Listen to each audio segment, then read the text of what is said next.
Brian Wilson of the Beach Boys said of himself and the other Beach Boys, quote, "We were doing witchcraft, trying to make witchcraft music," end quote. Is it possible that Brian Wilson, the so-called musical genius behind the Beach Boys music, was really being used by demonic forces like so many other rock stars? In terms akin to classical demonic possession, Rolling Stone magazine reported to Wilson, quote, "Brian Wilson hears voices. They talk to him. They distract him, frighten him, confuse him. Right now, as the creative genius behind the Beach Boys' classic surf rock sound, sits for an interview in his darkened living room, the Pacific crashing loudly outside his $1 million home. The voices are calling. His eyes roll toward the ceiling. They've gone blank. His brow is furrowed with thick worry lines. He is silent, gone." Rolling Stone magazine went on to report, quote, "He looks up, jerks his head back and forth for a few seconds as if physically shaking away the voices."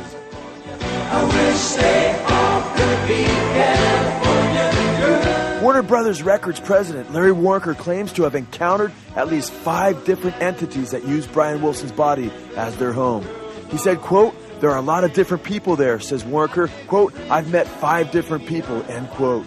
It is apparent that Brian Wilson received many incredible songs from the spirit beings that have possessed him. There's like this message that they're getting that nobody else tunes into. Some frequency that, we're just not able to tune into that they hear. Does it ever get annoying, like when you're trying to go to sleep, like, shut up? Yeah, I have that all the time. Really?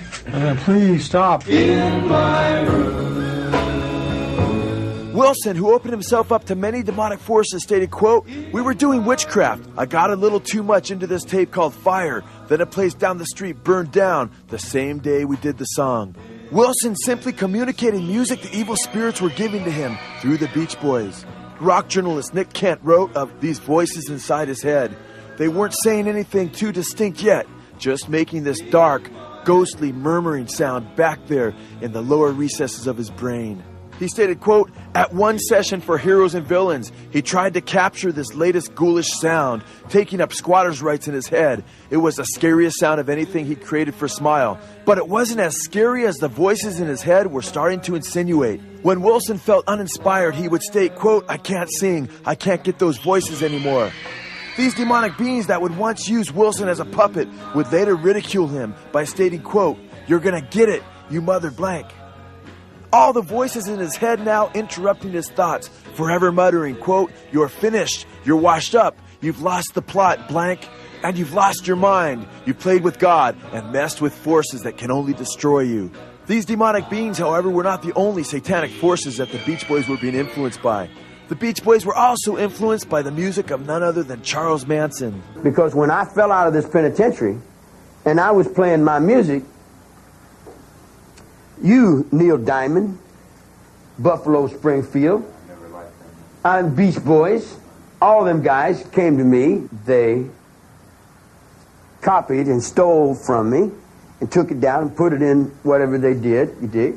Dennis Wilson of the Beach Boys allowed Charles Manson and his family to live with him in his mansion. Wilson said his friend Charles Manson was like the devil, and Wilson called him the Wizard. Dennis Wilson said, quote, "The Wizard is Charlie Manson, who is a friend of mine, who thinks he is God and the devil. He sings, plays, and writes poetry, and may be another artist for Brother Records."